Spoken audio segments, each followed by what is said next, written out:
배은망덕한 나라 한국. 미 대통령의 입에서 나온 이 한마디에 전 세계 외신들은 일제히 한미동맹 파기를 타전하기 시작했습니다. 그 직후 웨스트윙 지하 상황실엔 극비 지시가 떨어졌습니다. 한국이 미국의 적자라는 증거를 숫자로 만들어 와라. 미국 백악관 지하 상황실에서는 이미 한국 죽이기 보고서 작성이 시작됐죠. 그런데 여러분, 미 엘리트 분석관들이 한국의 진짜 데이터를 열어보는 순간 상황실 공기는 정반대로 뒤집혔습니다. 한국을 빼면 미국의 절반이 날아간다. 자신들의 커리어를 걸고 반기를 든 미 참모진들과 미 정치권 뺨을 때린 한국의 통쾌한 침묵을 지금 시작합니다. 여러분, 코리아 화이팅 댓글로 대한민국의 자주국방의 저력을 함께 외쳐주세요. 딱 1초만요. 좋아요와 구독 꾹 부탁드립니다. 한국은 배은망덕한 나라다. 생중계였습니다. 대통령이 카메라 앞에서 한국을 정면으로 겨냥했죠. 미국의 피를 빨아먹는 동맹. 숫자까지 들먹였습니다.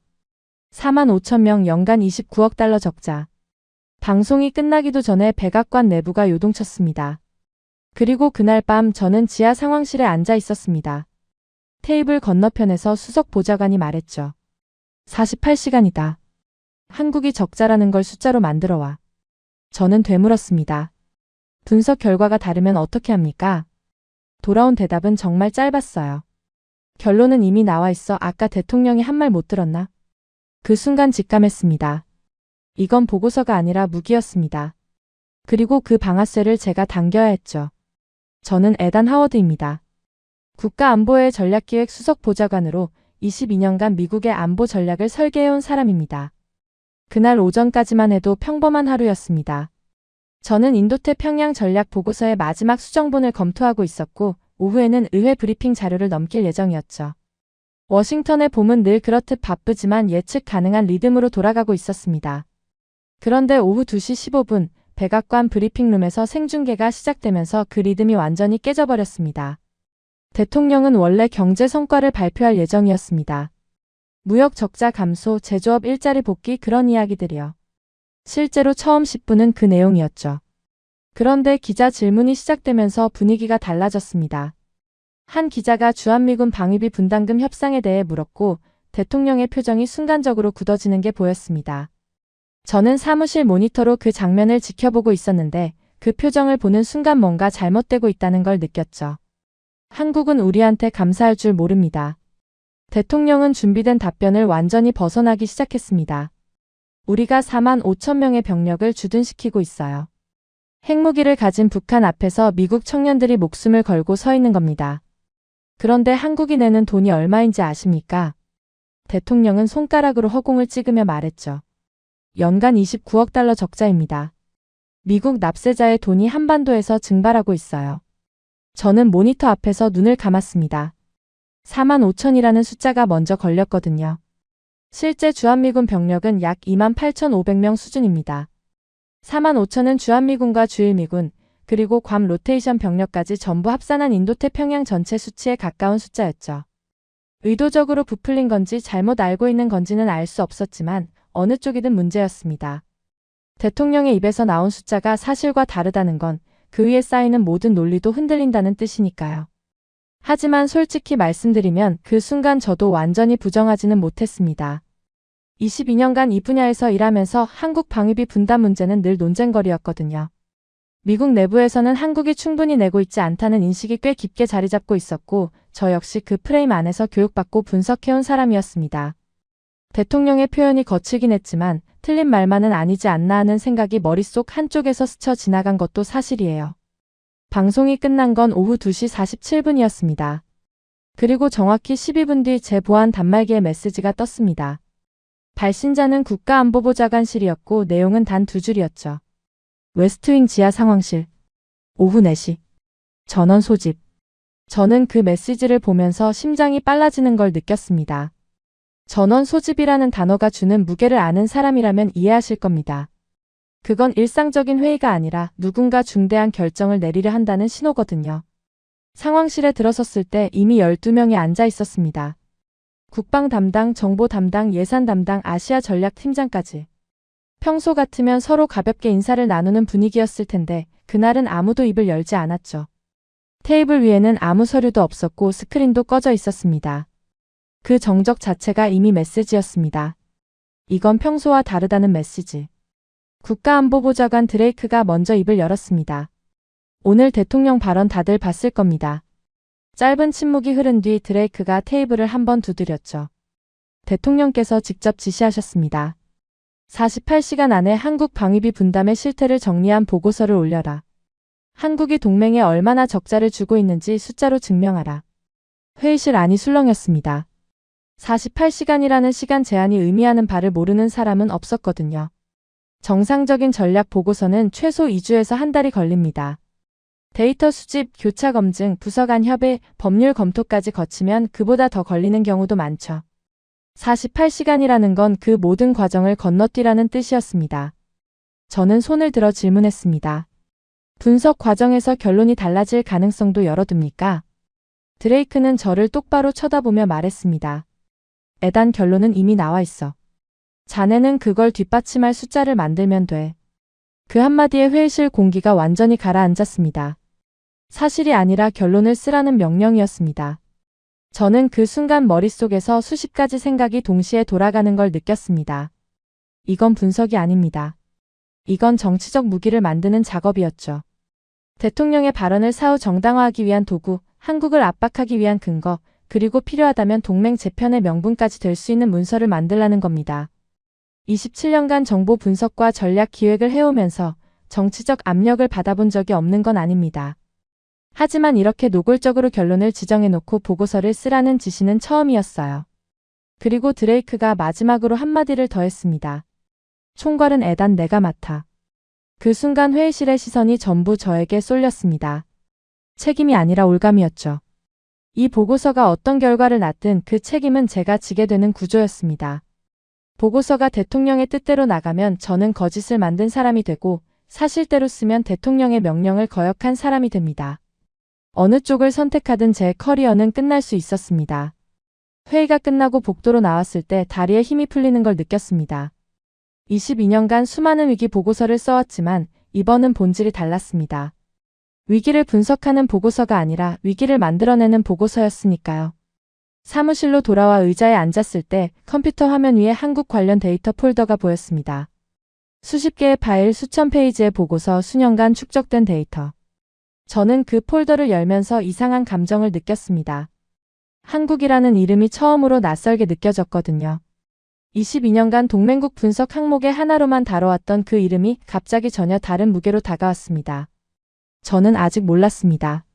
이 보고서가 제 인생뿐 아니라 미국이 세계를 바라보는 방식 자체를 뒤흔들게 될 줄은. 48시간의 시계가 돌아가기 시작했습니다. 48시간 중 첫 번째 밤이 시작됐습니다. 저는 사무실 책상 위에 한국 방위비 관련 자료를 전부 펼쳐놓았습니다. 국방부 예산 보고서, 동맹국 분담금 비교표, 주한미군 운영비 내역서, 의회 제출용 연례 보고서까지. 수십 개의 파일이 화면을 가득 채웠고 저는 그 숫자들을 하나씩 따라가기 시작했죠. 솔직히 말하면 그 시점까지만 해도 저는 이 작업이 오래 걸리지 않을 거라고 생각했습니다. 드레이크가 제시한 프레임은 명확했거든요. 미국이 연간 약 29억 달러를 주한미군에 쓰고 있고 한국의 직접 분담금은 그에 훨씬 못 미친다는 논리였습니다. 수십 년간 반복되어 온 주장이었고 워싱턴에서는 거의 상식처럼 받아들여지던 숫자였죠. 저 역시 그 틀 안에서 교육받은 사람이었으니까 자료를 정리하면 금방 끝날 거라고 봤습니다. 자료는 역시 나였어요. 한국의 직접 분담금, 그러니까 방위비 분담 특별협정에 따라 한국 정부가 매년 미국에 지급하는 금액은 약 23억 달러였습니다. 이 숫자 자체는 이미 알고 있던 것이었고 드레이크의 논리대로라면 미국이 29억을 쓰고 한국이 23억을 내니까 약 6억 달러 적자라는 계산이 나오죠. 단순하고 깔끔한 구조입니다. 보고서를 쓰기에 완벽한 숫자였어요. 하지만 저는 습관적으로 한 가지를 더 확인했습니다. 직접 분담금 외에 한국이 부담하고 있는 간접 지원 항목이 있는지 살펴본 겁니다. 이건 원래 제가 맡은 범위가 아니었어요. 드레이크가 지시한 건 직접 분담금 대비 미국 지출액의 격차를 보여주는 것이었으니까요. 그런데 데이터를 들여다보는 순간 제 손이 멈췄습니다. 첫 번째로 눈에 들어온 건 토지 제공 비용이었습니다. 주한미군이 사용하고 있는 기지부지, 훈련장, 사격장의 토지를 한국 정부가 무상으로 제공하고 있었거든요. 이게 단순히 빈 땅을 빌려주는 수준이 아니었습니다. 서울 근교의 용산, 평택, 오산, 군산 등 핵심 지역의 땅이 미군 전용으로 묶여 있었고 그 토지의 시가를 환산하면 연간 수십억 달러에 달하는 규모였죠. 하지만 이 비용은 드레이크가 제시한 29억 달러 적자 계산에 단 한 줄도 포함되어 있지 않았습니다. 두 번째는 기지 건설과 이전 비용이었습니다. 평택으로의 기지 이전 사업, 각종 시설 현대화, 막사와 병원 건설 비용을 한국이 대부분 부담하고 있다는 기록이 나왔어요. 세 번째는 한국인 근로자 인건비였습니다. 주한미군 기지에서 일하는 한국인 노동자가 약 12,000명 수준인데 이 인력의 급여 상당 부분을 한국 정부가 지원하고 있었죠. 네 번째는 인프라 지원이었습니다. 전력, 수도, 도로, 통신망까지 미군 기지가 돌아가기 위해 필요한 기반 시설 전체를 한국이 제공하고 유지하고 있었는데 이 비용 역시 분담금 계산에서 빠져 있었습니다. 어떻게 보면 당연히 들어가야 할 항목이었죠. 저는 항목들을 하나씩 엑셀에 옮기면서 점점 이상한 느낌이 커지는 걸 느꼈습니다. 숫자가 쌓일수록 처음에 예상했던 그림과 달라지고 있었거든요. 토지, 건설, 인건비, 인프라, 각종 행정 지원까지 전부 합산하니 간접 지원 규모가 약 19억 달러에 달했습니다. 직접 분담금 23억에 간접 지원 19억을 더하면 한국이 실제로 부담하고 있는 총액은 약 42억 달러였죠. 잠깐 계산을 멈추고 화면을 다시 들여다봤습니다. 미국의 주한미군 관련 총 지출이 약 29억 달러인데 한국이 부담하는 총액이 42억이라면 이건 적자가 아닙니다. 그것도 압도적인 흑자. 한국의 실질 분담률을 계산해보니 약 80%에 달했습니다. 저는 그 숫자를 3번이나 다시 계산했어요. 하지만 결과는 같았습니다. 42억 달러. 한국이 부담하는 실제 비용이었습니다. 저는 도저히 혼자서는 확신할 수가 없었습니다. 새벽 2시가 넘은 시각이었지만 한 사람에게 전화를 걸었습니다. 마크 셀던 국방부 해외주둔군 예산분석실에서 15년을 일한 친구였죠. 미국이 해외에 주둔시키고 있는 모든 미군의 비용 구조를 꿰고 있는 사람이었습니다. 에단, 새벽에 무슨 일이야? 마크, 하나만 물어보자. 독일 주둔 미군 비용 독일이 얼마나 내고 있어? 마크는 잠시 뜸을 들이더니 대답했습니다. 직접 분담금 기준으로 약 10억 달러 수준이지. 간접 포함해도 총 비용의 33% 정도야. 왜? 나토 평균은? 28% 안팎이야. 대부분의 유럽 동맹국들이 그 근처에 몰려있지. 저는 잠시 숨을 고르고 다시 물었습니다. 그럼 일본은? 일본이 좀 높은 편이야. 약 48%. 동맹국 중에서는 상위권이지. 그러면 80%를 부담하는 동맹국이 있다고 하면? 전화기 너머로 마크가 웃는 소리가 들렸습니다. 80%?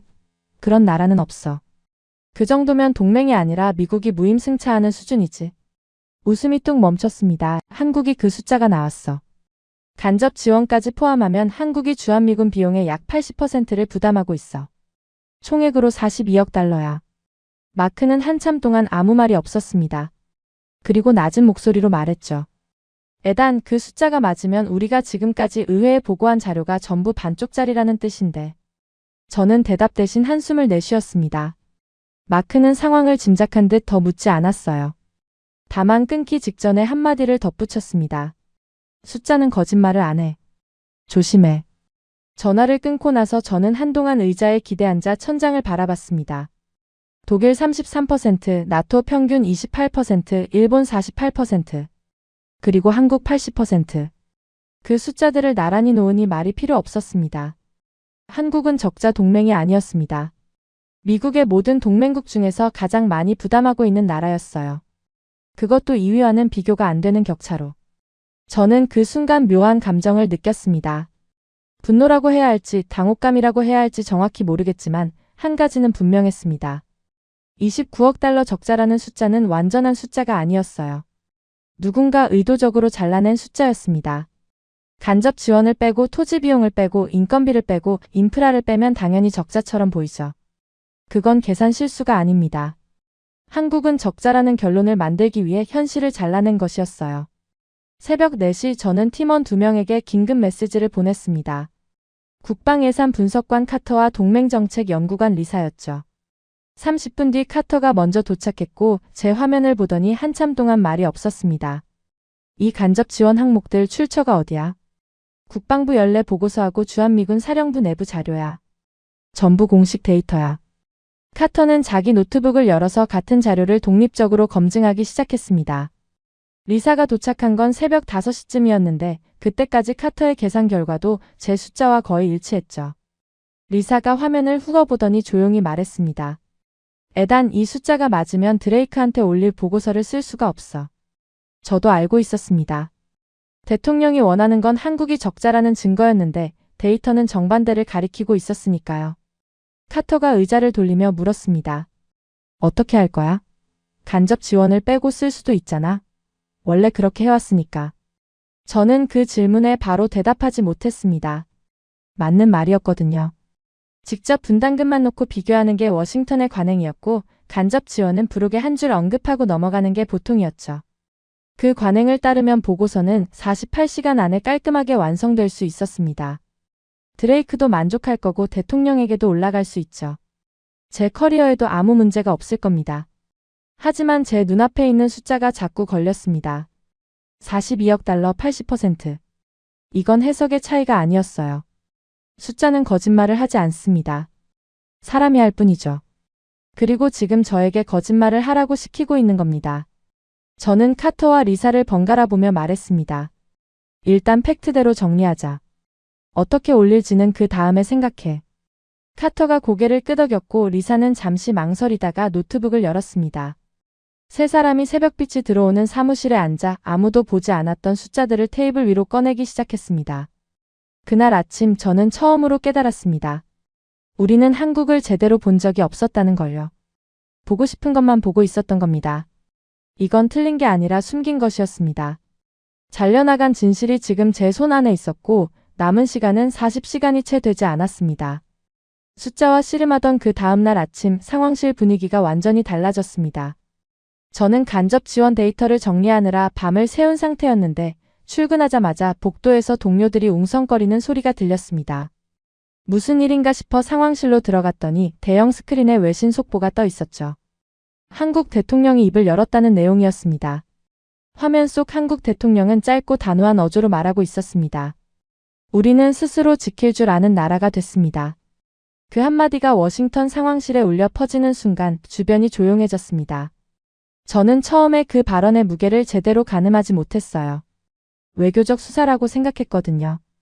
압박을 받으면 강하게 나오는 척하다가 뒤에서 협상 채널을 여는 게 일반적인 패턴이니까요. 수십 년간 미국과 동맹국 사이에서 반복되어 온 공식이었습니다. 압박, 반발, 협상, 타협. 한국도 늘 그 순서를 따랐죠. 그런데 그 다음 문장이 나왔습니다. 주한미군 철수 이야기가 자꾸 나오는데 상관없습니다. 상황실 공기가 얼어붙었습니다. 저는 화면을 뚫어지게 쳐다봤습니다. 한국 대통령의 표정에는 분노도 긴장도 없었어요. 담담했습니다. 마치 오래전부터 준비해온 말을 꺼내는 사람의 얼굴이었죠. 장관이 먼저 입을 열었습니다. 저건 협상용 발언이야. 일주일이면 톤이 바뀔 거다. 회의실에 있던 대부분이 고개를 끄덕였습니다. 저도 그렇게 생각했어요. 아무리 강하게 나와도 주한미군 철수라는 카드 앞에서 버틸 수 있는 동맹국은 없다는 게 워싱턴의 오랜 확신이었으니까요. 핵을 가진 북한과 국경을 맞대고 있는 나라가 미군 없이 버틴다. 그건 상상하기 어려운 시나리오였습니다. 그래서 우리는 기다렸습니다. 하루가 지나면 외교부 채널에서 비공식 접촉이 올 거라고 봤죠. 한국 측 실무자가 조용히 전화를 걸어와서 대통령 발언은 국내용입니다. 실질적인 협의를 하죠라고 말하는 게 전형적인 수순이었으니까요. 하루가 지났습니다. 아무 연락도 없었어요. 이틀째가 됐을 때 국무부 아시아 담당 차관보가 한국 외교부에 직접 연락을 시도했습니다. 돌아온 건 형식적인 응답 하나였죠. 현재 내부 검토 중입니다. 그게 전부였습니다. 협상 제안도 일정 조율도 비공식 메시지도 없었어요. 사흘째 저는 상황실에서 열린 점검 회의에 참석했습니다. 드레이크의 얼굴이 눈에 띄게 굳어져 있었죠. 한국 측에서 아무런 움직임이 없습니다. 정보 담당 보좌관이 보고를 시작했습니다. 외교 채널, 군사 채널, 정보 채널 모두 침묵 상태입니다. 비공식 접촉도 전혀 없습니다. 드레이크가 테이블을 손가락으로 두드리며 물었습니다. 그게 말이 되나? 우리가 철수를 언급했는데 반응이 없다고? 네, 현재까지 확인된 바로는 그렇습니다. 회의실에 묘한 긴장이 흘렀습니다. 우리가 익숙하게 알고 있던 시나리오에는 이런 상황이 없었거든요. 국방부 전략기획실에는 동맹국 위기 대응 시나리오가 두 가지 있었습니다. 시나리오 A는 동맹국이 초기에 반발하다가 협상 테이블로 돌아오는 경우, 시나리오 B는 동맹국이 즉각적으로 양보하며 조기 타결되는 경우. 두 시나리오 모두 전제가 같았어요. 동맹국은 결국 미국과의 관계를 유지하기 위해 움직인다는 전제. 하지만 한국은 시나리오 A도 시나리오 B도 따르지 않았습니다. 완전한 거부. 그건 우리 매뉴얼에 없는 반응이었죠. 저는 그때부터 불안해지기 시작했습니다. 협상이라는 건 결국 싸움이거든요. 서로 요구하고 밀고 당기고 어딘가에서 접점을 찾는 과정입니다. 싸움에는 패턴이 있고 패턴이 있으면 예측이 가능하죠. 그런데 상대가 싸움 자체를 거부하면 어떻게 됩니까? 우리가 아무리 압박의 강도를 높여도 받아줄 상대가 없으면 그건 허공에 주먹을 휘두르는 것과 같습니다. 그리고 그게 바로 지금 벌어지고 있는 일이었어요. 나흘째 아침 저는 개인적으로 한국 측 인맥을 통해 분위기를 파악하려 했습니다. 한국 국방부 출신으로 워싱턴 싱크탱크에서 일하고 있는 박 박사에게 연락을 넣었죠. 박 박사님, 지금 서울 분위기가 어떻습니까? 정말로 협상 의사가 없는 건가요? 박 박사의 대답은 짧았습니다. 에단, 이번엔 달라요. 서울은 진심입니다.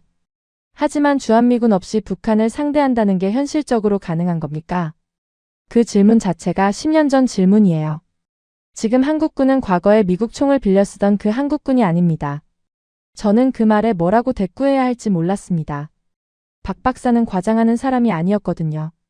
10년 넘게 알아온 사람이었고 늘 냉정하고 객관적인 분석을 하는 것으로 유명했습니다. 그런 사람이 한국은 진심이라고 말하고 있었습니다.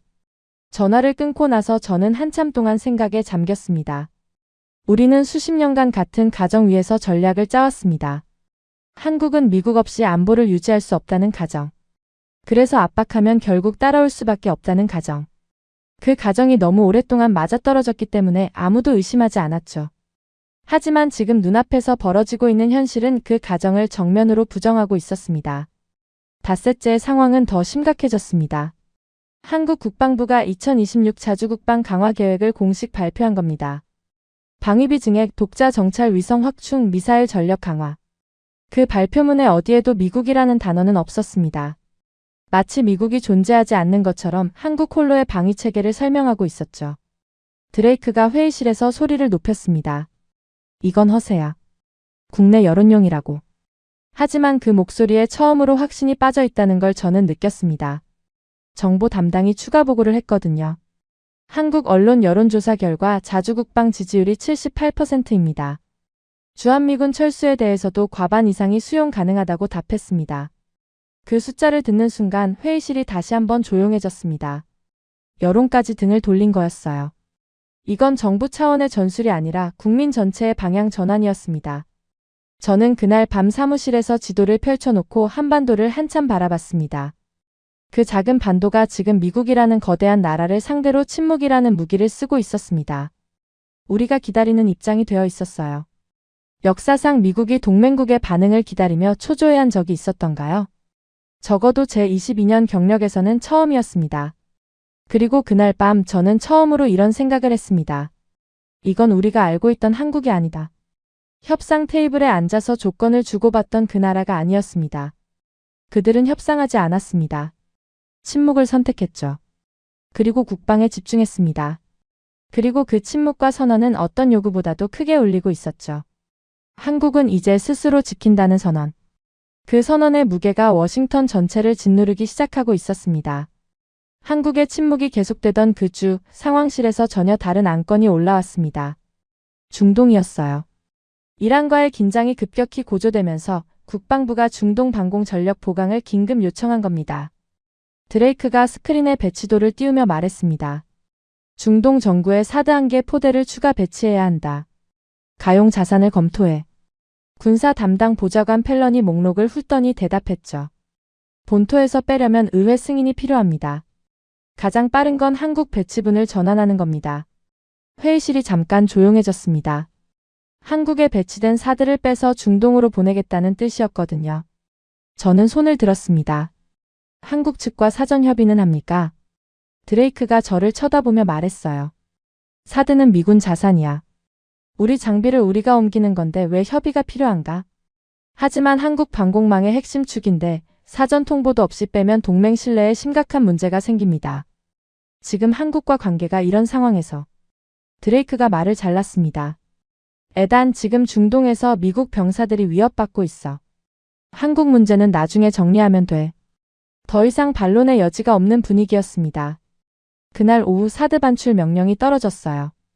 한국 측에는 통보만 갔을 뿐 사전 협의는 단 한 차례도 없었습니다. 저는 그 결정을 지켜보면서 묘한 감정을 느꼈습니다. 한국 땅에 배치해놓고 한국 국민들이 중국의 경제 보복까지 감수하며 받아들인 장비를 전화 한 통으로 빼가는 겁니다. 동맹국이 아니라 창고 취급이었죠. 그리고 이 소식이 한국에 전해지면 어떤 반응이 올지는 뻔했습니다. 이미 자주국방을 선언한 나라에게 미국이 스스로 동맹의 의미를 부정하는 행위를 한 거니까요. 예상대로 반응은 즉각적이었습니다. 이틀 뒤 한국 언론에 사드 반출 소식이 보도됐고 여론이 폭발했어요. 하지만 제가 정말 놀란 건 한국 정부의 반응이었습니다. 항의도 비난도 유감 표명도 없었어요. 한국 국방부 대변인이 기자회견에서 한 말은 이것뿐이었습니다. 자체 방공 체계로 충분히 대응 가능합니다. 그 한마디가 워싱턴에 전해졌을 때 상황실 분위기가 싸늘해졌죠. 우리가 예상한 건 항의였습니다. 왜 협의 없이 빼가느냐는 분노, 외교 채널을 통한 강력한 유감 표명, 그런 것들이요. 그런데 한국은 화를 내지 않았어요. 그냥 괜찮다고 했습니다. 그 괜찮다는 말이 항의보다 훨씬 더 무섭게 느껴졌습니다. 이 상황을 지켜보던 의회 쪽에서 움직임이 시작됐습니다. 국방위원회 소속 밀러 의원이 드레이크에게 직접 전화를 걸었어요. 지금 한국에서 무슨 일이 벌어지고 있는 건지 직접 확인해야 한다. 사드도 빼갔는데 항의 한마디 없다는 게 말이 되나? 의원 몇 명 꾸려서 한국에 가겠다. 드레이크는 처음에 난색을 표했지만 밀러 의원의 논리는 명확했습니다. 사전 협의 없이 사드를 빼간 건 동맹 관리 실패야. 이대로 가면 한미 관계가 복구 불가능한 수준으로 갈 수 있어. 현장을 봐야 한다.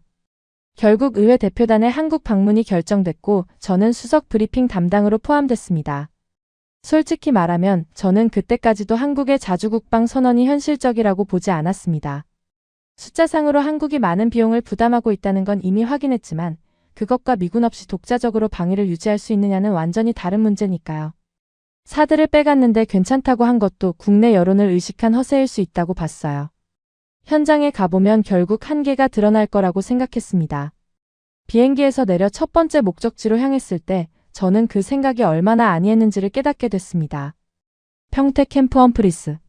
미군의 해외 주둔기지 중 세계 최대 규모의 기지였죠. 차로 기지 정문을 통과하는 순간부터 느낌이 달랐어요. 기지라기보다는 하나의 도시에 가까웠습니다. 병영, 병원, 학교, 쇼핑몰, 체육관, 주거 단지까지 전부 갖추고 있었고 도로망도 완벽하게 정비되어 있었죠. 미국 본토의 중형 도시와 비교해도 손색이 없는 규모였습니다. 하지만 이상한 점이 있었어요. 기지 안을 돌아다니면서 제가 마주친 건 미군 병사들만이 아니었습니다. 건설 현장에서 일하는 인력은 대부분 한국인이었고 시설 관리를 담당하는 팀도 한국 업체였죠. 통신 시스템 점검을 하고 있던 기술자에게 물어보니 한국통신사 소속이었고 전력 공급 라인도 한국전력 계통에서 직접 들어오고 있었습니다. 수도, 하수, 폐기물 처리까지 전부 한국 인프라에 연결되어 있었어요.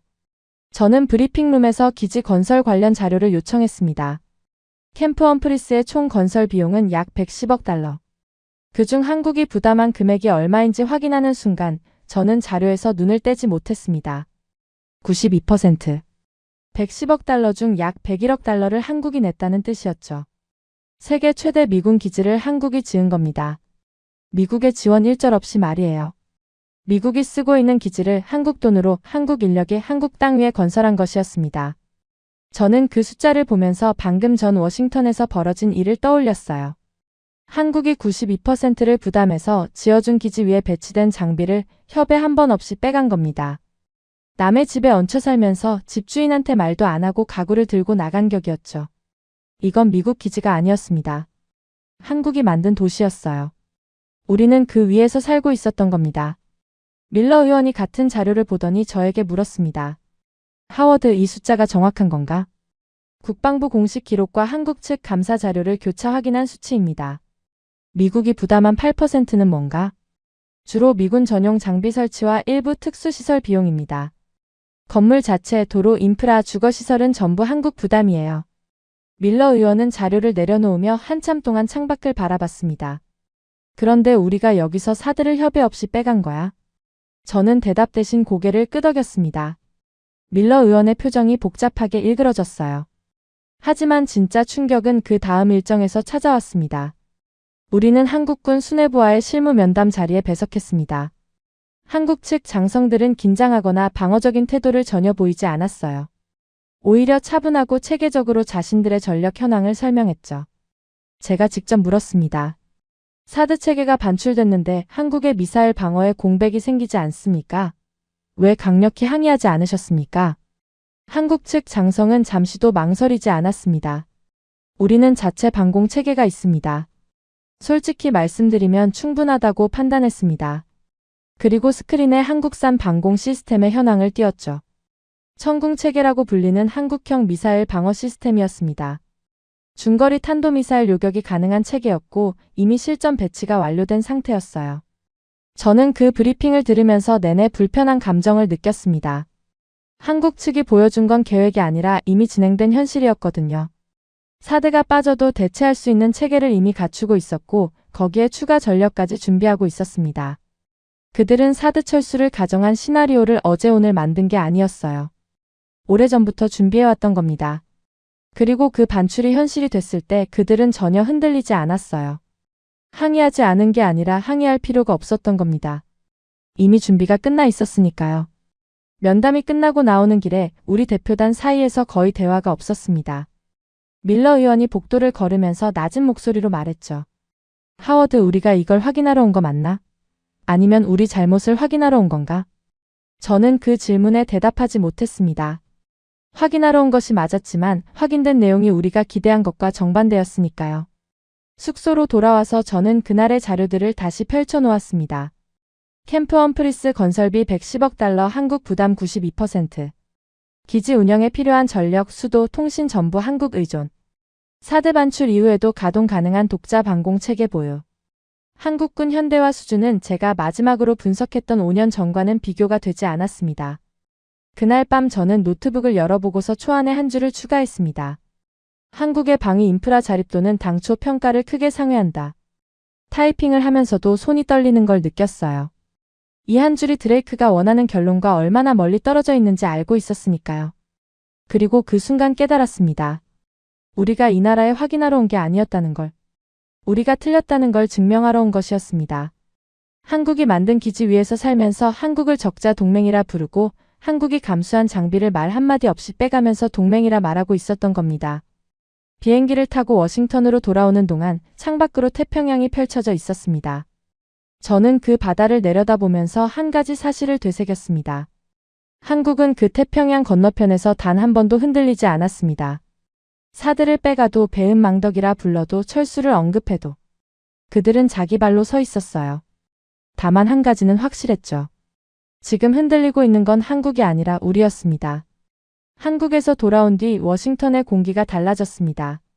눈에 보이는 변화는 아니었어요. 공식 성명이 나온 것도 아니고 누군가 입장을 번복한 것도 아니었죠. 하지만 복도에서 마주치는 사람들의 표정, 회의실에서 오가는 말의 톤, 그런 것들이 미묘하게 바뀌어 있었습니다. 불과 일주일 전까지만 해도 한국을 더 압박해야 한다고 목소리를 높이던 사람들이 조용해졌어요. 대신 새로운 단어가 돌기 시작했습니다. 협상을 다시 열어야 한다. 처음에 저는 그 말이 반가웠습니다. 강경론이 누그러지고 대화의 방향으로 가는 건 좋은 신호라고 생각했거든요. 하지만 며칠이 지나면서 그 협상이라는 단어의 실체를 이해하게 됐고 그 순간부터 저는 전혀 다른 불안을 느끼기 시작했습니다. 문제는 협상의 방향이었어요. 우리는 한국을 압박하러 갔다고 생각했지만 돌아와 보니 실제로 움직이고 있는 쪽은 우리였습니다. 한국은 여전히 침묵하고 있었고 워싱턴이 먼저 대화를 제안하는 구도가 만들어지고 있었죠. 국무부에서 한국 외교부에 실무급 회의를 제안했고 한국 측이 일정을 수락하면서 워싱턴에서 한미 실무 회의가 잡혔습니다. 내부적으로는 이 회의를 통해 한국의 입장을 확인하고 분담금 협상의 물꼬를 트겠다는 계산이었어요. 회의 당일 저는 브리핑 담당으로 배석했습니다. 미국 측에서는 국무부 차관보, 국방부 아시아 담당, 그리고 저를 포함한 실무진 6명이 참석했고 한국 측에서는 외교부 북미국장과 국방부 정책실장을 포함한 4명이 나왔죠. 숫자부터 이미 인상적이었습니다. 우리가 6명을 내보냈는데 한국은 4명이었어요. 보통 실무회의에서 인원이 적다는 건 2가지 의미 중 하나입니다.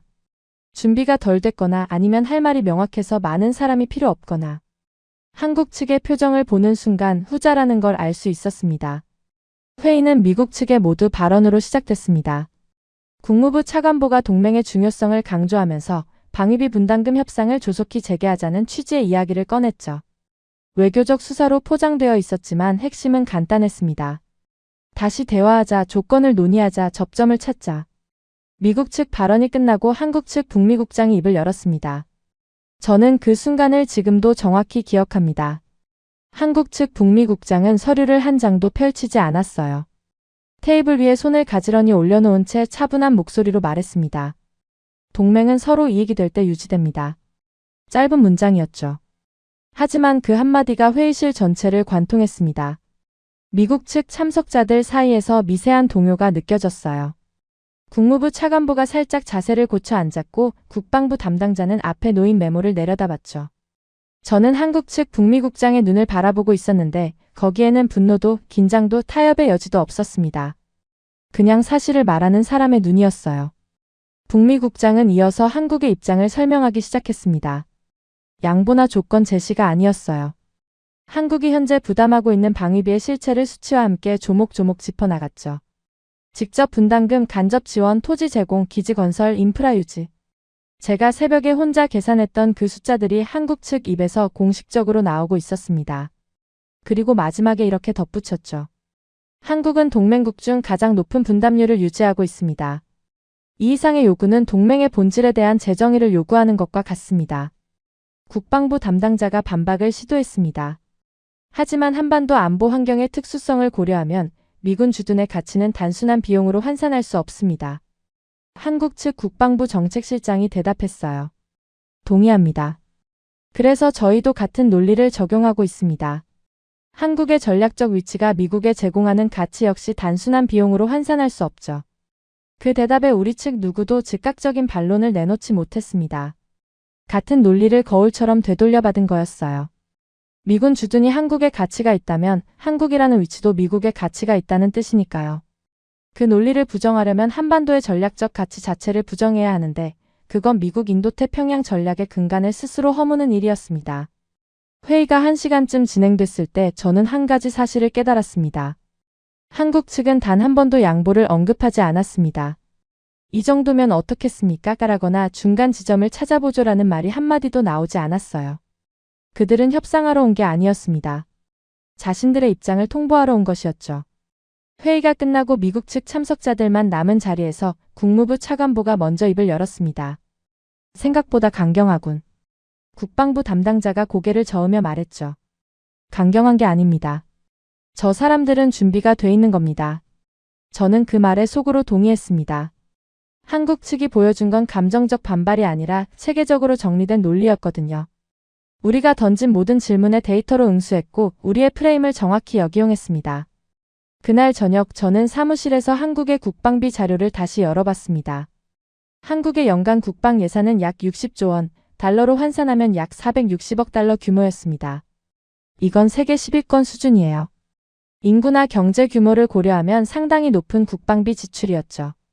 하지만 제가 정말 놀란 건 그 다음 수치였습니다. 한국의 방산 수출 규모가 약 170억 달러에 달하고 있었어요. 이건 단순히 무기를 파는 수준이 아니었습니다. 한국이 핵심 무기 체계를 자체 설계하고 자체 생산하고 독자적으로 수출할 수 있는 구조를 갖추고 있다는 뜻이었죠. 전투기, 전차, 자주포, 잠수함, 미사일 체계까지. 미국의 기술 라이선스 없이도 독자적으로 생산 가능한 품목이 계속 늘어나고 있었고 미국의 승인 없이 제3국에 수출할 수 있는 구조도 만들어지고 있었습니다. 저는 그 데이터를 보면서 한국 측 북미국장이 했던 말을 떠올렸습니다. 동맹은 서로 이익이 될 때 유지됩니다. 그 말의 진짜 의미가 그제야 보이기 시작했어요. 한국은 미국이 필요해서 동맹을 유지하는 게 아니었습니다. 동맹이 자국의 이익이 되기 때문에 선택하고 있었던 겁니다. 그리고 그 이익이 사라진다면 선택을 바꿀 수 있다는 뜻이기도 했죠. 그날 밤 복도에서 카터를 마주쳤습니다. 카터도 회의 내용을 전달받은 모양이었어요. 에단, 오늘 회의 어땠어? 저는 잠시 생각하다가 솔직하게 말했습니다. 우리가 협상하러 간 게 아니었어. 설득하러 가고 있었던 거야. 카터가 멈칫하더니 낮은 목소리로 물었죠. 그러면 지금 우리 위치가 뭔데? 요청자야. 카터는 아무 말 없이 고개를 끄덕였습니다. 사무실로 돌아와 의자에 앉았을 때 저는 오늘 하루를 천천히 되짚어봤습니다. 회의장에서 한국 측이 보여준 태도, 데이터, 논리. 그 어디에서도 미국에 대한 의존이 느껴지지 않았습니다. 국방비 60조, 방산 수출 170억 달러, 핵심 무기 자체 생산, 독자 수출 구조. 한국은 이미 혼자 설 수 있는 나라였어요. 동맹을 필요로 하는 쪽이 아니라 동맹을 선택하는 쪽에 서 있었던 겁니다. 그리고 그 선택의 무게가 워싱턴을 짓누르고 있었습니다. 한국이 동맹을 유지하기로 선택하면 우리에게 이익이지만 반대로 선택을 거두면 우리가 잃는 것이 더 큽니다. 그 구도를 인정하는 순간 모든 것이 뒤집히는 거였어요.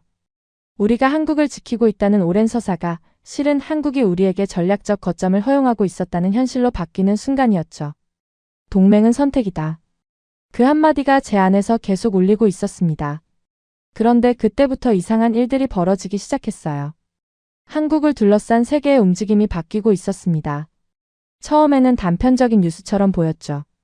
중동에서 한국산 방공 시스템이 실전에 투입됐다는 정보 보고서가 제 책상 위에 올라왔을 때 저는 그냥 참고 자료 정도로 생각했습니다. 한국이 중동에 무기를 수출한다는 건 이미 알려진 사실이었으니까요. 하지만 그 보고서의 다음 페이지를 넘기는 순간 저는 읽던 자리에서 멈춰야 했습니다. 요격률 96%.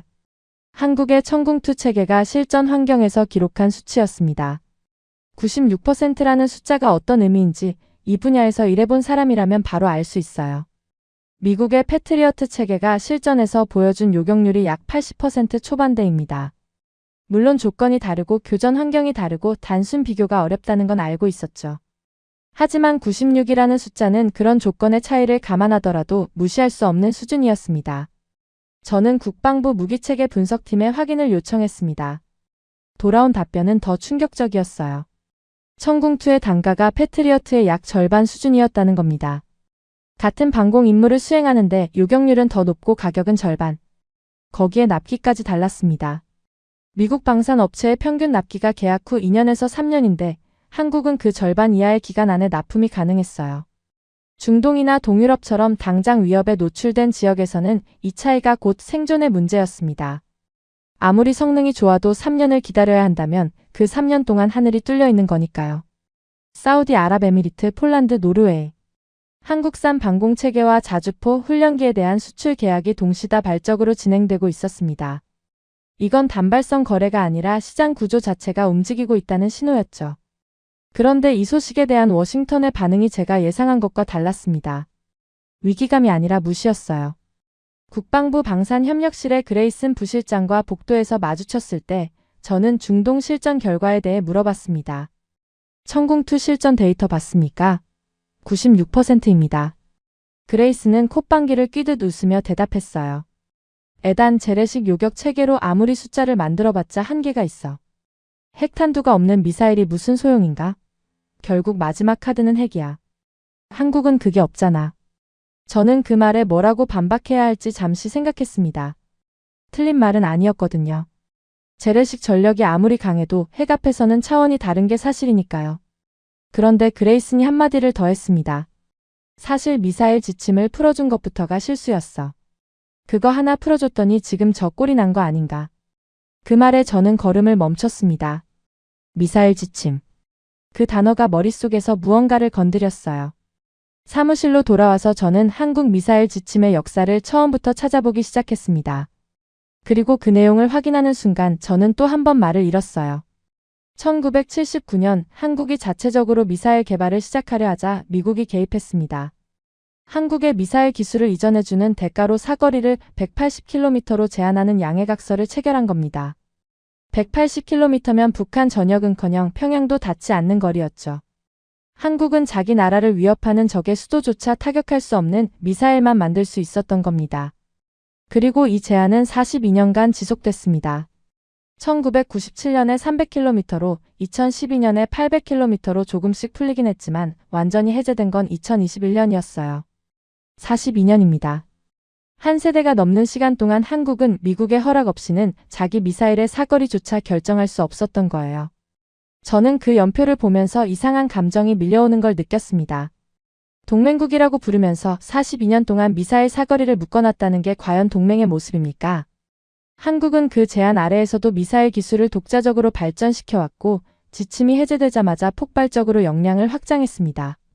지금 중동에서 96% 요격률을 기록하고 있는 청궁2도, 세계 시장에서 팔려나가고 있는 자주포와 훈련기도 전부 그 42년의 족쇄가 풀린 뒤에 나온 결과물이었어요. 저는 카터에게 전화를 걸었습니다. 카터, 한국 미사일 지침 해제 이후 방산 수출 증가율 좀 뽑아줄 수 있어? 카터가 30분 만에 수치를 보내왔고 그래프의 기울기는 거의 수직에 가까웠습니다.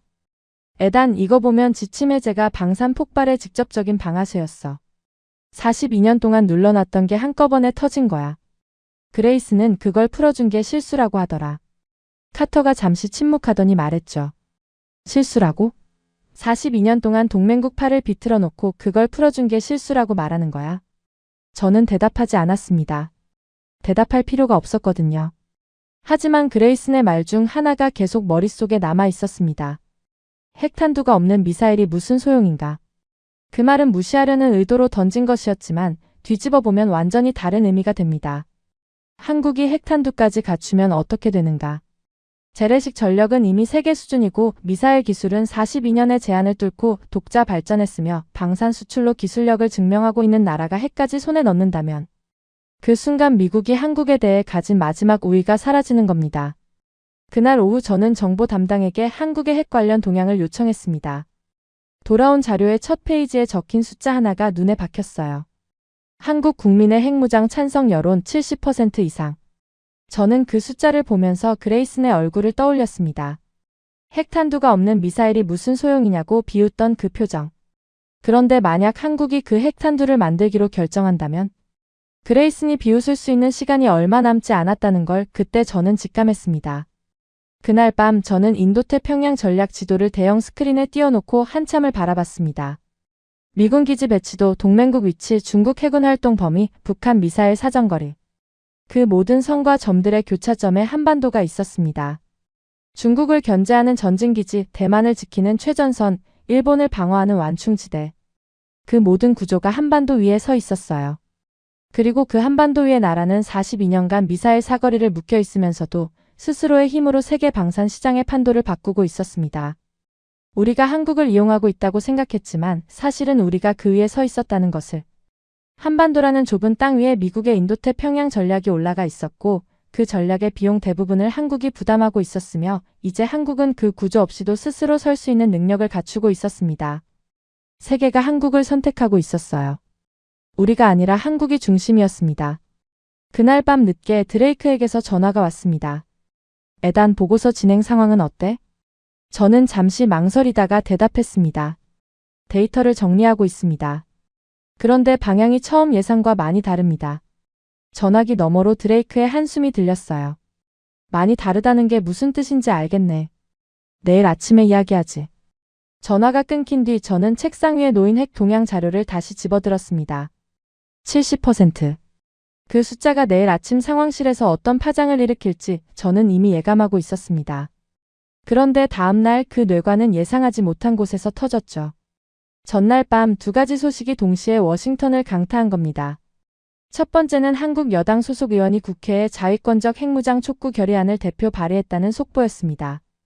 북한이 핵 도발을 감행할 경우 한국 정부가 독자적 핵무장을 선언해야 한다는 내용이었죠. 결의안 자체는 법적 구속력이 없었지만 한국 국회에서 핵이라는 단어가 공식 문서에 올라갔다는 사실이 워싱턴을 긴장시켰습니다. 그런데 진짜 문제는 두 번째 소식이었어요.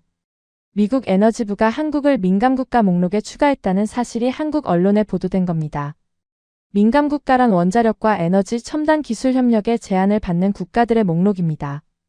북한, 이란, 중국 같은 나라들이 포함된 그 목록에 한국이 들어간 거예요.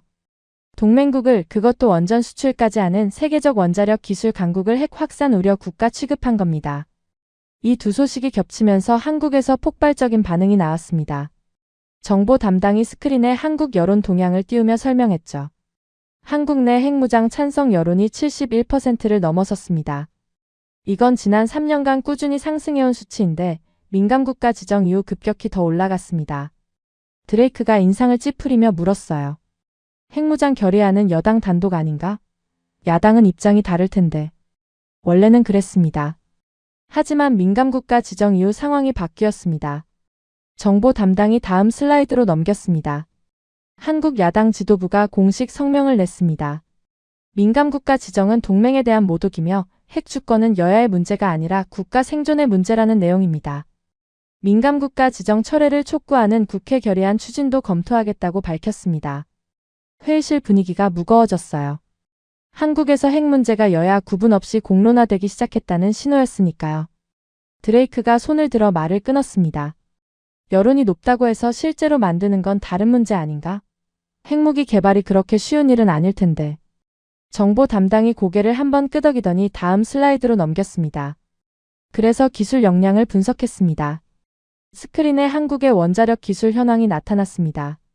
한국은 원자력 발전소를 독자 설계하고 건설할 수 있는 세계 몇 안 되는 국가 중 하나였습니다.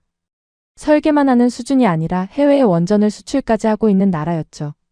핵연료 가공 기술, 재처리 관련 연구, 고속로 기술까지 민간 영역에서 축적된 원자력 역량이 세계 상위권이었어요.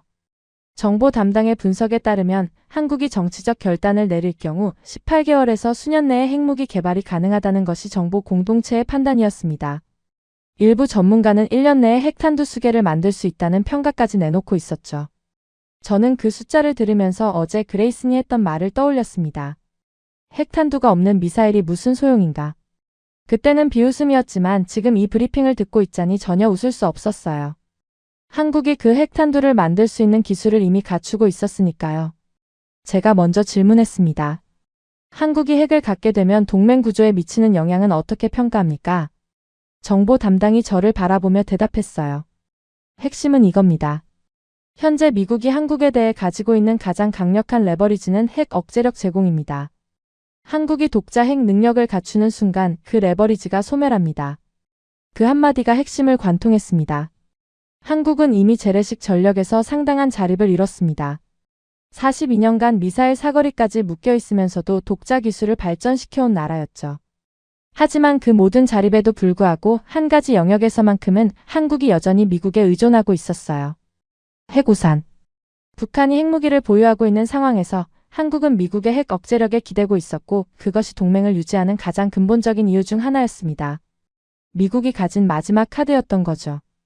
그런데 한국이 그 카드마저 스스로 만들 수 있다면 그 순간 동맹의 구조 자체가 무너집니다.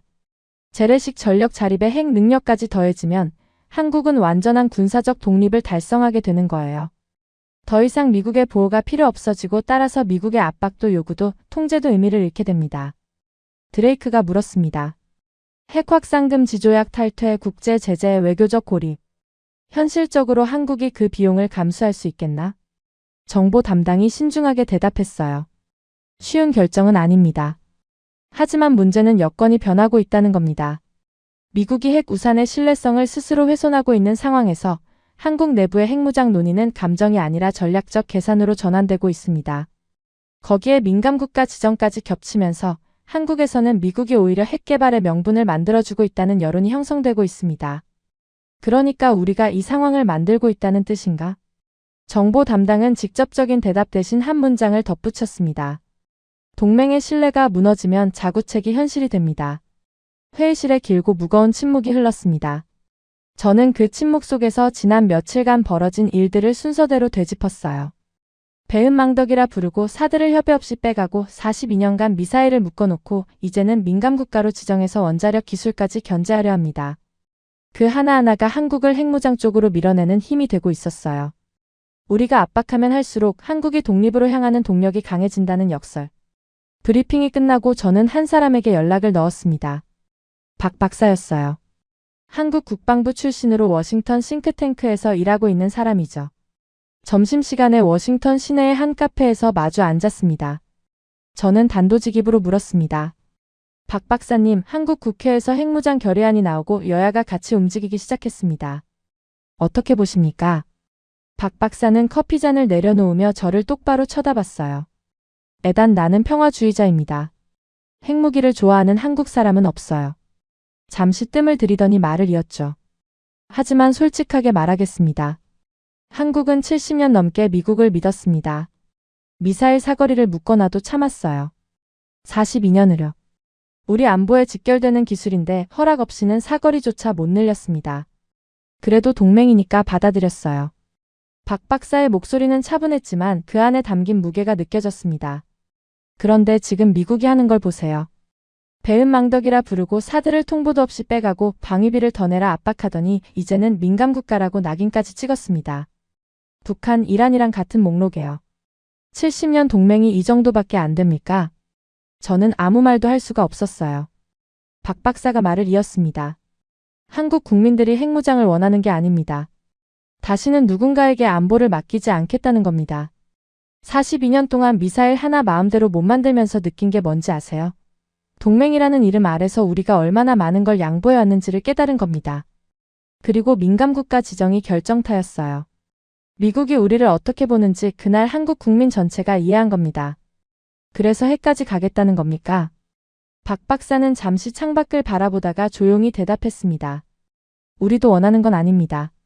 하지만 스스로 지켜야 한다면 어떤 선택지도 배제하지 않을 겁니다.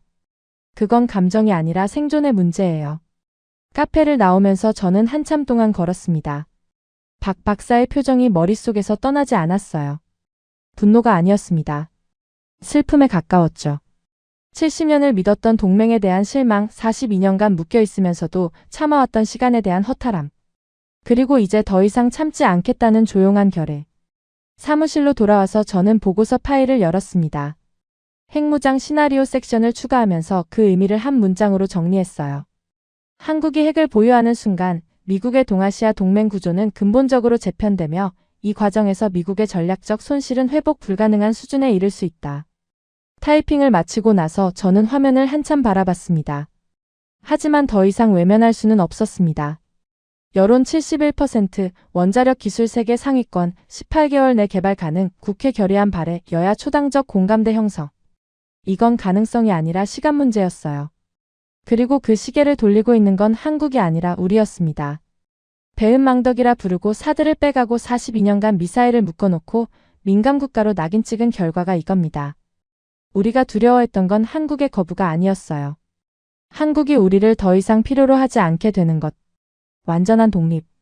그리고 그 공포가 현실이 되기까지 남은 시간이 얼마 되지 않았다는 사실이 보고서의 마감 시한보다 더 무겁게 느껴졌습니다. 48시간의 시계는 이제 끝자락에 다다르고 있었습니다. 그리고 저는 결정해야 했습니다. 이 보고서를 어떤 모습으로 대통령 앞에 내놓을 것인지를 말이죠. 저는 보고서의 마지막 페이지를 정리하던 저는 화면 위의 숫자들을 다시 한번 훑어봤습니다. 직접 분담금 23억 달러, 간접 지원 19억 달러, 총 42억 달러. 분담률 80%, 동맹국 중 압도적 1위. 캠프 험프리스 건설비 110억 달러의 92%를 한국이 부담했고 기지 운영의 전력과 통신과 수도까지 한국 인프라에 의존하고 있었죠. 천궁2의 실전 요격률 96%, 패트리어트 절반 가격, 납기는 미국의 2배 이상 빠르고 방산 수출 170억 달러 규모의 핵심 무기 자체 생산 능력까지. 핵무장 여론 70%, 원자력 기술 세계 상위권, 수년 내 개발 가능. 이 모든 데이터가 가리키는 결론은 하나였습니다. 한국은 적자 동맹이 아니었어요. 오히려 미국이 가장 적은 비용으로 가장 큰 전략적 효과를 얻고 있는 핵심 자산이었습니다. 하지만 문제는 그 결론이 아니었습니다. 이 보고서를 올릴 것인가. 대통령이 전 세계 앞에서 한국을 배은망덕한 나라라고 규정한 지 48시간. 그 발언과 정면으로 충돌하는 결론을 가진 보고서를 대통령 책상 위에 올려놓는다는 건 단순히 분석 결과를 보고하는 행위가 아니었습니다. 대통령의 판단이 틀렸다고 공식적으로 말하는 것이었죠. 저는 보고서 파일을 닫지도 열지도 못한 채 한참을 앉아 있었습니다. 커서가 화면 위에서 깜빡이고 있었고 사무실 밖에서는 새벽녘에 정적이 흐르고 있었죠.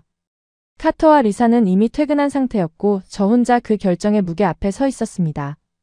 보고서를 대통령이 원하는 방향으로 쓰면 저는 안전합니다. 커리어도 유지되고 드레이크와의 관계도 문제 없겠죠. 하지만 그 보고서는 거짓이 됩니다. 잘려나간 숫자 위에 세워진 결론이 대통령의 정책 근거가 되고 그 정책이 미국의 가장 효율적인 동맹을 무너뜨릴 수 있어요. 반대로 사실대로 쓰면 어떻게 되는가?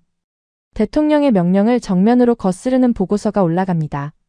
저는 물론이고 이 보고서에 관여한 모든 사람의 커리어가 위험에 처하죠. 아침 7시 저는 드레이크에게 연락을 넣었습니다. 보고서 초안이 완성됐습니다. 검토가 필요합니다. 드레이크는 30분 뒤 상황실로 오라고 했어요. 상황실에 들어갔을 때 드레이크 혼자 앉아 있었습니다. 저는 노트북을 열어 보고서를 화면에 띄웠고 드레이크는 첫 페이지부터 읽기 시작했죠. 3분쯤 지났을까요? 드레이크의 손가락이 멈췄습니다. 결론 섹션에 도달한 것이었어요. 한국은 적자 동맹이 아니며 미국의 인도태평양 전략에서 대체 불가능한 핵심 자산이다. 드레이크가 화면에서 눈을 떼고 저를 바라봤습니다. 에단, 이건 대통령 발언을 정면으로 부정하는 거야. 알고 있지? 알고 있습니다. 이걸 올리면 어떻게 되는지도? 네. 드레이크는 의자 등받이에 몸을 기대며 천장을 올려다봤습니다. 긴 침묵이 흘렀어요. 저는 그 침묵이 영원처럼 느껴졌지만 입을 열지 않았습니다. 이건 제가 설득할 문제가 아니었거든요. 데이터는 이미 보여줬고 결정은 드레이크가 내려야 했습니다. 한참 뒤 드레이크가 입을 열었습니다. 에단, 내가 이 자리에 앉은 건 대통령이 듣고 싶은 말을 하기 위해서가 아니야. 그리고 화면을 다시 바라보며 말했죠. 그래도 올려야 한다. 그 한마디에 제 어깨를 짓누르고 있던 무게가 내려앉는 걸 느꼈습니다. 하지만 동시에 새로운 긴장이 밀려왔어요. 올리기로 했다는 건 이제부터 진짜 시작이라는 뜻이었으니까요. 드레이크가 전체 팀 회의를 소집했습니다. 오전 10시 상황실에 보좌관들이 하나둘 모여들었어요. 중국 담당 군사보좌관, 중동 전문가, 예산 책임자, 정보 분석관. 총 14명이 테이블에 둘러앉았습니다. 드레이크가 보고서의 핵심 내용을 요약해서 설명했고 회의실에는 무거운 침묵이 깔렸죠. 드레이크가 말했습니다. 이 보고서를 대통령에게 올리려 한다. 하지만 내 이름 하나로 올리는 건 의미가 없어. 이건 개인 의견이 아니라 팀 전체의 분석 결과여야 힘이 있다. 동의하는 사람은 서명해줘. 동의하지 않거나 리스크를 감수할 수 없는 사람은 빠져도 된다. 누구도 강요하지 않겠다. 그리고 테이블 위에 서명 용지를 내려놓았습니다. 침묵이 흘렀어요. 아무도 먼저 움직이지 않았습니다. 그 침묵 속에서 각자가 무엇을 계산하고 있는지 저는 알 수 있었어요. 커리어, 가족, 연금, 워싱턴에서의 평판. 한 번의 서명으로 그 모든 것이 위험에 처할 수 있었으니까요. 먼저 일어선 건 군사보좌관 펠런이었습니다. 펠런은 아무 말 없이 펜을 집어들고 서명했어요. 그 다음은 중국 담당 첸이었습니다. 첸도 말없이 이름을 적었죠. 그리고 하나씩, 정말 하나씩 사람들이 움직이기 시작했습니다. 중동 전문가 라임이 예산 책임자 브룩스, 정보 분석관 웨버. 리사가 서명하고 카터가 서명했습니다. 저는 마지막으로 펜을 들었어요. 14명. 그 자리에 있던 모든 사람이 서명했습니다. 한 명도 빠지지 않았어요. 저는 서명 용지를 내려다보면서 이상한 감정에 휩싸였습니다. 이 종이 위에 적힌 14개의 이름은 단순한 서명이 아니었습니다. 각자의 커리어를 건 선택이었고 데이터가 말하는 진실 앞에서 침묵하지 않겠다는 선언이었죠. 오후 3시 보고서는 국가안보보좌관 명의로 대통령에게 제출됐습니다. 표지에는 14명의 이름이 나란히 적혀 있었고 본문에는 48시간 동안 우리가 발견한 모든 사실이 담겨 있었죠. 한국의 실질 분담금 42억 달러, 동맹국 최고 80% 분담률, 캠프 험프리스 건설비 한국 부담 92%. 한국의 자주국방 역량, 독자 방공체계, 방산 수출 170억 달러 규모의 기술력. 한반도의 인도태평양 전략 핵심 위치, 미군 전략 자산의 67%가 한반도에 의존하고 있다는 분석. 한국을 잃을 경우 대체에 필요한 비용 약 187억 달러, 유사시 발생 가능한 전쟁 비용 약 3천억 달러의 억제 효과. 그리고 한국 핵무장 시나리오가 현실화될 경우 미국의 동맹 구조가 근본적으로 재편된다는 경고. 저는 보고서의 마지막 줄을 쓸 때 펜을 오래 쥐고 있었습니다. 무엇으로 이 보고서를 끝맺어야 할지 한참을 고민했어요. 그리고 마침내 한 문장을 적었습니다. 대한민국은 미국이 가진 가장 중요한 전략 자산이다. 그 문장을 쓰는 순간 48시간 전에 시작된 이 여정이 어디까지 와 있는지를 실감했습니다. 대통령이 한국을 적자 동맹이라 증명하라고 시킨 보고서가 한국이 미국의 가장 중요한 자산이라는 결론으로 끝나게 된 겁니다. 결론을 미리 정해놓고 숫자를 맞추라던 명령에 우리는 숫자가 가리키는 결론을 선택했습니다. 그건 보고서가 아니라 선언이었어요. 14명이 이름을 걸고 대통령에게 당신이 틀렸다고 말한 선언. 보고서를 제출하고 사무실로 돌아오는 길 복도가 유난히 조용했습니다. 저는 걸으면서 지난 48시간을 천천히 되짚어 봤어요. 처음에는 한국이 적자 동맹이라는 숫자를 쉽게 만들 수 있을 거라 생각했습니다. 하지만 데이터를 하나씩 들여다볼수록 우리가 알고 있다고 믿었던 것들이 전부 반쪽짜리였다는 걸 알게 됐죠. 한국의 침묵 앞에서 우리가 흔들렸고 한국의 자립 앞에서 우리가 당황했으며 한국의 전략적 가치 앞에서 우리가 경외감을 느꼈습니다. 사무실 의자에 앉아 창밖을 바라보니 워싱턴의 오후 햇살이 들어오고 있었습니다. 저는 그 빛을 맞으며 한 가지 문장을 되새겼어요. 우리는 한국을 지키고 있다고 믿었습니다. 수십 년간 그렇게 말해왔고 그렇게 교육받아왔고 그렇게 보고서를 써왔죠. 하지만 48시간 동안 마주한 현실은 전혀 달랐습니다. 우리는 한국을 지키고 있었던 게 아니에요. 한국 위에 서 있었던 겁니다. 지금까지 우인스의 수진이었습니다. 오늘도 끝까지 함께 해주셔서 정말 감사합니다. 수진이랑 우인스 다음에도 함께해요. 오늘도 행복한 하루 되세요. 사랑합니다. 우인스 우리들의 이야기 작은 꿈도 커지는 이 순간 웃으며 함께 나가요 모두의 마음이 크게 울려요. 당신만의 감동 이야기가 늘 당신 곁에서 따뜻한 순간으로 남길 바랍니다. 다음에도 따뜻한 이야기로 다시 찾아올게요.